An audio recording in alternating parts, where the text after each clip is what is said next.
shrinkflation. Right now, in the richest country on the planet, people are skipping meals because they can't afford to eat. About 1 in 7 American households is living with food insecurity, and in 2024, that was nearly 48 million people rationing groceries, putting things back at the register, deciding what meal to skip. And for a lot of them, the thing they worry about most isn't rent or gas anymore, it's the price of food. We've all felt the shrinkflation and the greedflation, but there's a lot more to it. Because those same years where tens of millions of people were going hungry, the companies selling the food were having the best run in half a century.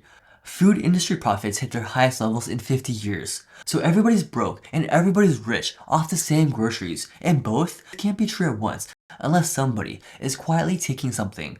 And it didn't used to be this way. Go back to the 70s and the grocery shelf was a real free market. Dozens of independent brands clawing at each other. And that competition was the only reason food was ever cheap or honest. A handful of corporations have since turned that free market into an oligopoly, a market run by so few players they don't even have to compete anymore. And this video is about how they pulled it off and how the machine works once you can see it. This is a dozen eggs, and so is this one. And this one cost me $2.50, and this one cost me $6.40. And a lot of the time, eggs like this come off the same farms as eggs like this. Same hens, same feed. You didn't pay $4 extra for a better egg. You paid $4 extra for the carton, the font, and the little picture of a farm on the label. You can't negotiate the price of a dozen eggs, but you can always put them back and buy a cheaper brand. That is your only leverage, and the price stays fair because you might walk away. So let's reverse the roles. If you're running a food company, your whole job comes down to one question. How do you make sure your consumers can't walk away? And one way is just to call your competitor and agree on a price. And that's exactly what happens. In the 90s, executives at Archer Daniels Midland, one of the giants that turns corn and soy into the stuff on your ingredient label, sat in hotel conference rooms with their competitors and fixed the world price of an additive called lysine. And the FBI had a guy in the room wearing a wire, and there are tapes, and on those tapes, an ADM executive lays out the whole philosophy in 9 words. The competitor is our friend, and the customer is our enemy. And they paid $100 million, and some went to prison. And the system caught them exactly once, only because somebody said it out loud on a microphone. So the industry learned its lesson, and the lesson wasn't to stop breaking prices, it was to stop getting caught. And to do that, you just make sure that wherever the customer walks, that they're still shopping with you. Whenever you walk into a supermarket, your brain just kind of gives up because the average store carries around 40,000 items, and it still feels like that free market, right? Oreos are too expensive, so you reach out for the Chips Ahoy. You put back the Cheerios and take the Frosted Flakes. But what happens when the two things you're choosing between are the same company? And that is exactly what those relaxed antitrust rules brought us.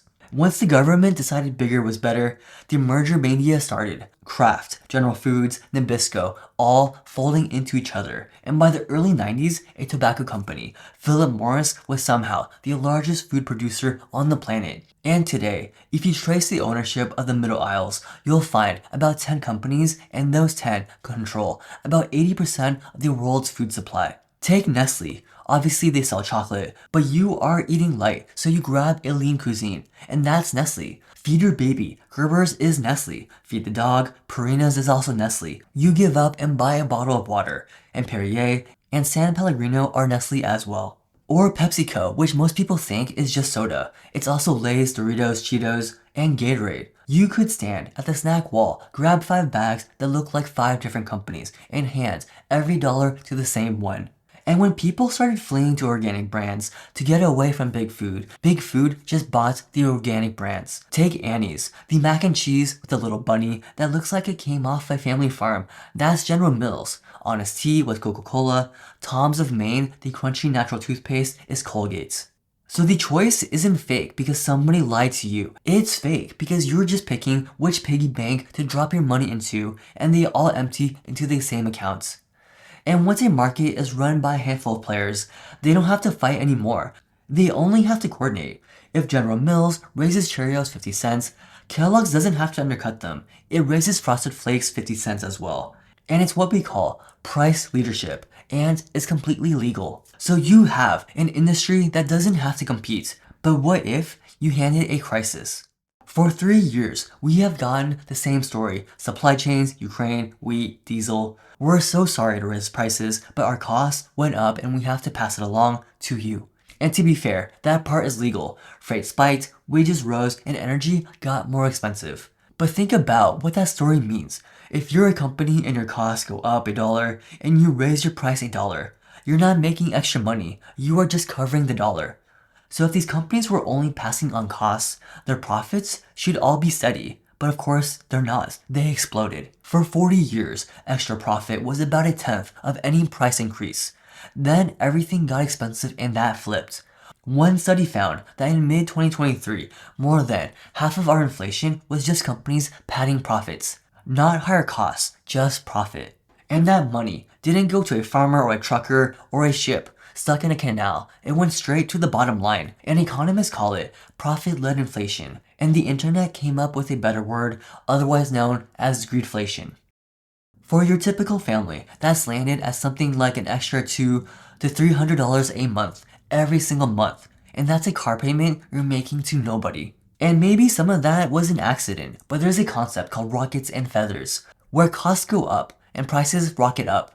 And costs come down, price drift back like a feather, slowly, sometimes never. And if it were an accident, prices would have fallen when the shortages ended. And of course, they didn't. Because now they have proof that you are willing to pay $7 for a box of cereal. So why put it back to $4? But there is a ceiling. Eventually, a bag of Doritos hits $10 and you put it down, and they know almost exactly where that line is. And once they hit it, they can't raise the price anymore. They lower the food instead. You know shrinkflation. The Doritos bag looks the same, but it's more air and fewer chips. It's insulting, but at least it's honest, because you can feel it in your hand. Its nastier cousin is called skimflation. Same box, same price, same weight, but they quietly alter the recipe and swap an expensive real ingredient for a cheap synthetic one. In the business, they call it value extraction. Look at the chocolate coating on a lot of granola bars. Real chocolate needs cocoa butter, and that is where the snap and silk come from. But cocoa butter is expensive, so food chemists swap it for vegetable oil, and most people can't tell. But the FDA can, and once you make that swap, you're legally not allowed to call it milk chocolate anymore. So look at the box. Does it even say chocolate or chocolate coating? While chocolatey isn't a cute marketing word, it's a legal disclosure. The company is admitting on the front of the package is brown chocolate flavored oil wax. In the ice cream aisle, a pint of Haagen-Dazs is still labeled real ice cream, but notice the tubs around it that say frozen dairy dessert. And that is because they've cut so much milk fat it's no longer legally ice cream. Same freezer, same price, less actual food. And this begs the obvious question. If the giants are feeding us dyes and oils, why doesn't an honest little bakery swoop in and steal the market? And we'd all happily buy the better cookie, assuming that cookie could ever make it onto the shelf. We love to think the supermarket as a neutral player, a manager choosing the best products for our families. But that's not it at all. The shelf isn't about what's best for you, because it's real estate, and the space goes to the highest bidder. They call it a slotting fee. If you're a new brand and you want into Kroger or a Safeway, you write them a check just for the privilege of existing there. And according to the Center for Science in the Public Interest, that can run from $25,000 to $250,000 upfront. And it doesn't even guarantee you get to stay. And the eye-level shelf costs extra, and the end cap at the mouth of the aisle is beachfront property. So who's got $250,000 in cash lying around to gamble on a cracker? Mondelez does, and they make Oreos and Ritz. And the family bakery using real butter does not, and they get priced out every single time. And it gets worse, because half the time the store doesn't even design its own shelves. It hands the job to the biggest supplier in the aisle. Coca-Cola gets to draw the map of the whole beverage aisle, including where its competitors go. They take the prime real estate and shove everyone else to the bottom. So the illusion of choice from the beginning isn't an accident. And whenever you're standing in that aisle, you're not looking at the best food, you are looking at the food with the deepest pockets. And there's a second half to owning the floor, one you can verify even tonight. Picture the store you already shop at. The eggs are in the back, the milk is also in the back. Produce and bread pushed out to the opposite corners. Now ask the question nobody asks. Why are the eggs always in the back? Refrigeration, sure, but that's not the real reason.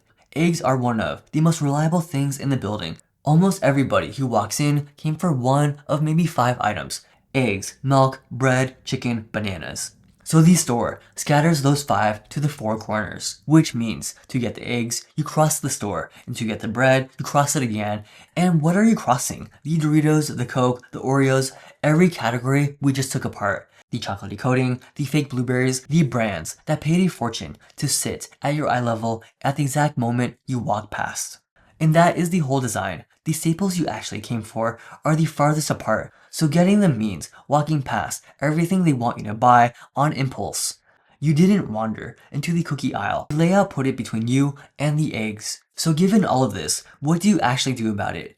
But I want to be clear about what they are. They'll save you money, but they won't fix the problem. You can't undo 50 years of mergers from your kitchen. Shop the perimeter on purpose. Now that you know the truth, just walk the edge of it. Produce, meat, dairy, eggs. You cannot skimflate a raw potato. Whole Foods don't have an ingredient list because they are the ingredients.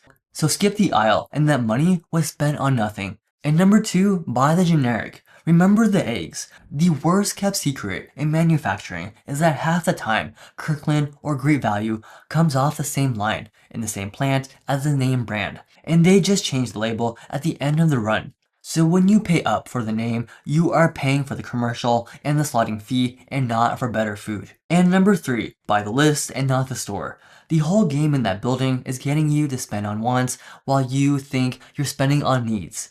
Eggs and bread are a need. The Oreos you grabbed crossing the store are a want. And there is a budgeting rule, the 50-30-20 rule, where half of your money goes to your needs, 30% to wants, and 20% to your savings. And groceries belong in the need half. But the center aisles quietly pull that spending towards wants, whether you meant it or not. So decide before you even walk in. So bring a list and set a number for impulse buys, $10 this trip, whatever it is. And the people who overspend aren't the ones who buy a treat.